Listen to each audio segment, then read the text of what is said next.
What's up, nerds? Welcome to this special episode preview edition of Them Nerds. I am Tony, and this guy over here is who? Jerry. Not Ed McMahon. That's Jerry. My wife said, why doesn't Jerry ever say his own name on your show? I don't know.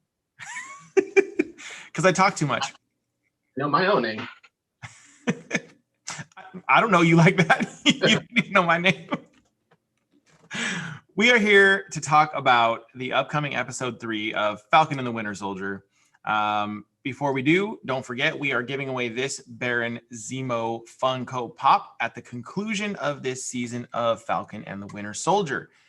To be entered to win, all you have to do is interact with us here on the YouTubes, or you have to follow us on social media at We Them Nerds on Twitter, Instagram, or Facebook. Jerry. Episode 2 was pretty good, man. Yeah, it's great. It really was. I'm looking forward to episode 3. Gonna be good stuff. So Better be. It better be, or else I'm canceling my Disney Plus. I'm not. Like a month, maybe. Yeah, no. Yeah, just in between shows. Yeah. So we met. Big moment for me, big exciting thing because I enjoy these characters both immensely. We met Isaiah Bradley and Elijah Bradley in a really great scene where we found out that Bucky had some contact with the man in the comics known as the Black Captain America. Elijah Bradley, his grandson, wasn't really referenced much, but we know he's Patriot in the Young Avengers. Jerry, where do you see this story going in the next episode or beyond? Do you think we're going to see anything about the Bradleys in episode 3? I don't think we'll see anything in episode 3. Probably we may circle around towards it, like maybe episode 5, maybe for the conclusion. Although I would like to see maybe that Disney, they're putting out all these extra TV shows. It'd be an awesome thing to do to actually show Black Captain America during the time where Captain America was frozen. And it kind of fills in that space with this idea of, well, what did the world do for the 60 years that he was under ice? Well, obviously there was somebody that was playing a pretty pivotal role. Sure, and it would really flesh out this idea that they were experimenting on people and doing super soldier stuff, all along. Yeah. In the Incredible Hulk film that came right before the MCU proper, we learned that the super soldier project had been put on ice and there was nothing going on with super soldiers. Lies. So the comic source material where we were introduced to Isaiah Bradley is called Truth, Red, White, and Black. It's a great, they have a trade paperback out of it. It would make a perfect miniseries. And I hope you're right. I hope they do that. That'd be awesome. I think so too. I think that, especially if, it always comes back to mutants for me, but if you're going to at some point introduce, Wolverine, and Wolverine had a very extensive past with the military. So you could have him, that's how you bump into him. Maybe, there was a whole, story about how the first Captain America, First Avengers, their original idea was to place Wolverine in some of the battles just so that, obviously they couldn't get it cleared. Right. But this could be a way for them to do so. Sure. And just spiraling down a little bit more here, we know that, we're going to get Fantastic Four here pretty quick. That takes place like in the 60s. We know that the X-Men takes place 50s, 60s, and then giant size X-Men, that whole era is the 70s. We know that in the MCU, we know that Hank Pym was doing Ant-Man-ish things along with the Wasp during the 60s, height of the Cold War. There's a lot to fill in there between Captain America going on ice and Captain Marvel appearing in the 80s. There's a lot of material there that they can cover. Isaiah Bradley would be a great addition to that chunk of the MCU. Yeah, I agree. And of course, I hope Elijah Bradley takes up a shield at some point here and becomes Patriot. That would be awesome. It also does prove that Black doesn't crack, because if he was, experimented on around the same time that Steve Rogers was, and we saw what Steve Rogers looks like in 2023. That's right. This guy doesn't look like, this guy looks maybe like 65, 67 maybe years old. Right, and take into account also that he was imprisoned and tortured for 30 years. Yep. looks pretty good there. Not Yeah. bad, Isaiah. He was in there just like, lifting water jugs and stuff. Yeah, yeah, lifting water jugs, smuggling in cocoa butter to really Playing handle. Yeah. Playing handball. What? I was going to say playing handball, but then you hit with the smuggling in the cocoa butter. Yeah. Keeping things smooth. Yeah. So after all of this nonsense, we saw Bucky get arrested in a kind of an odd racial inequality sort of twist, which led us to the couples therapy scene that we've seen in the trailers. Do you see any more therapy sessions coming? Oh yeah, I think we'll be seeing at least one every episode. I hope so. Conferences. I like that dynamic. I remember right before this show started, I watched Civil War, and got to see their first kind of little interactions where they were, move your seat. No, I like the interactions. It's good stuff. We saw the semi fight, which we clarified in the last episode was not a partial fight, but a fight upon semi trucks. It's just a semi fight. And in that semi fight, we got to see that the Flag Smashers are super powered. We got to see John Walker and Lamar Hoskins, aka Battlestar, swing in and save the day, or at least attempt to. And we got this kind of idea of John Walker wanting Bucky and Sam to kind of join his cause. And when they decided that wasn't for them, he got a little bit dickish, which I said I was going to rename dickish John Walker as Dick Walker. So from here on out, he shall be known as the Dick Walker. He's roiding out. That's the problem. Those roids. That's right. One wonders if that's going to be an issue. He takes off his Captain American suit. He's just knee all over the place. Acne. Yeah. Yep. Side effect. So when we left off, Sam and Bucky were going to see Baron Zemo.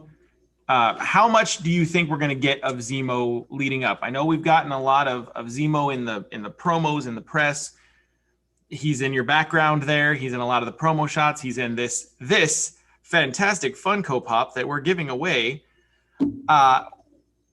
Is he really going to be? Is he going to be that big of a part? Do you think? I think so. I think that Zemo's whole thing after the death of his family was the idea that he wanted to get rid of superpowered people. I think it's ironic that they're going to Madripoor, which obviously is a home for a lot of people who are superpowered. That maybe the world doesn't know that they are. So that leads me to believe, or what are we going to be introduced to when we get to Madripoor? Right.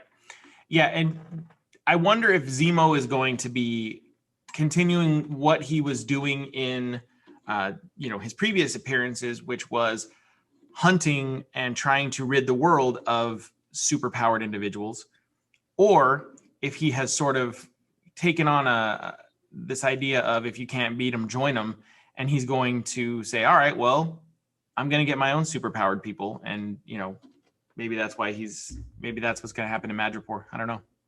Maybe we shall see. So what coming up here in episode 3, we should expect to see the contact between Sam and Bucky and Zemo. We should expect to see some more conflict between the new Captain America and Battlestar and their government handlers, and Sam and Bucky and their approach to things. What do you hope to see on this episode tonight? I would love to see some, I want to see Madripoor, but I'm not sure if it's going to be this episode or not. I'm guessing they're trying to smuggle Zemo out of wherever he's at. I'm also guessing that seeing as though the last time Zemo was contacted, it was through the help of Sharon Carter, that's probably what the same thing was going to happen again. Although she's going to be the one who's on the run, or at least it seems to appear that she is. And I really just want to know what the whole Madripoor link is going to be. I think it's too big of an Easter egg to not have something come from it. So, right, yeah, I want to see that as well. You brought up Sharon Carter. That's kind of my wish list item for tonight's episode.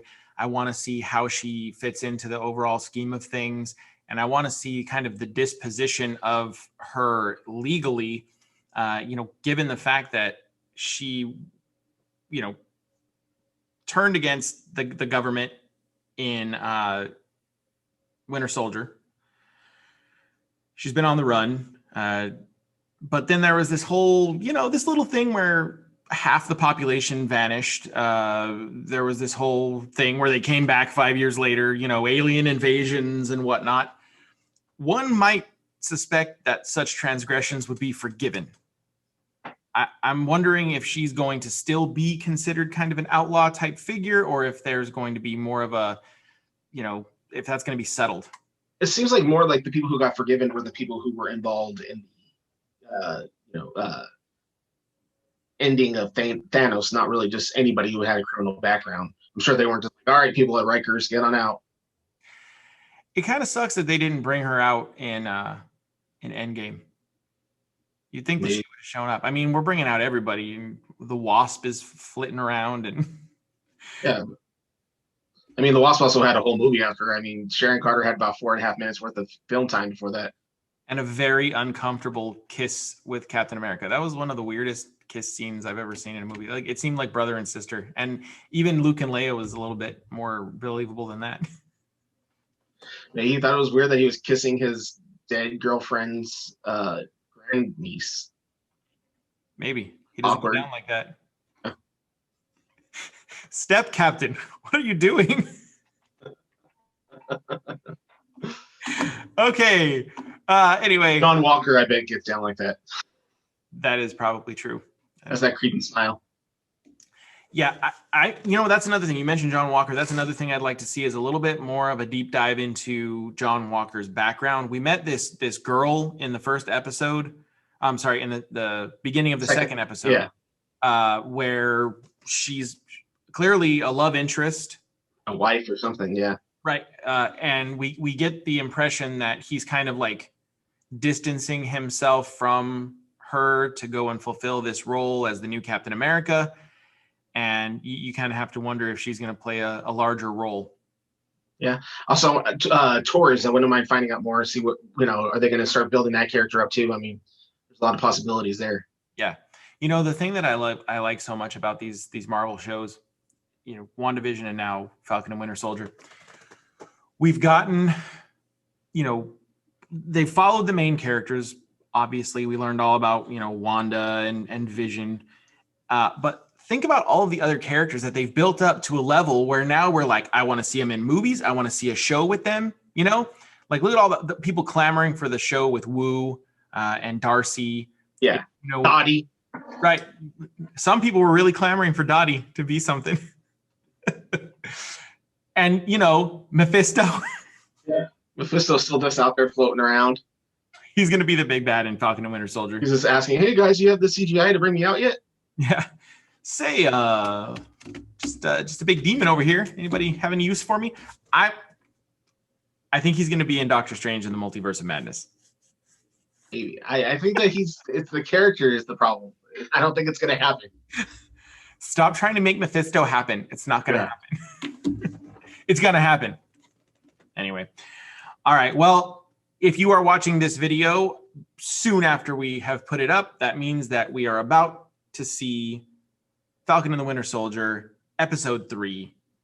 Join us for a review of that episode here after the show airs. Let us know what you want to see down below in the comments. Don't forget to like and subscribe and smash that little notification bell so that you know when we're putting out good stuff. Follow us on social media so you can win this Baron Zemo. Let me hold it up here. Baron Zemo Funko Pop. It's in my hands. And that's it from us. Thanks, nerds. Be good. Be good to each other. Stay nerdy. Later, nerds.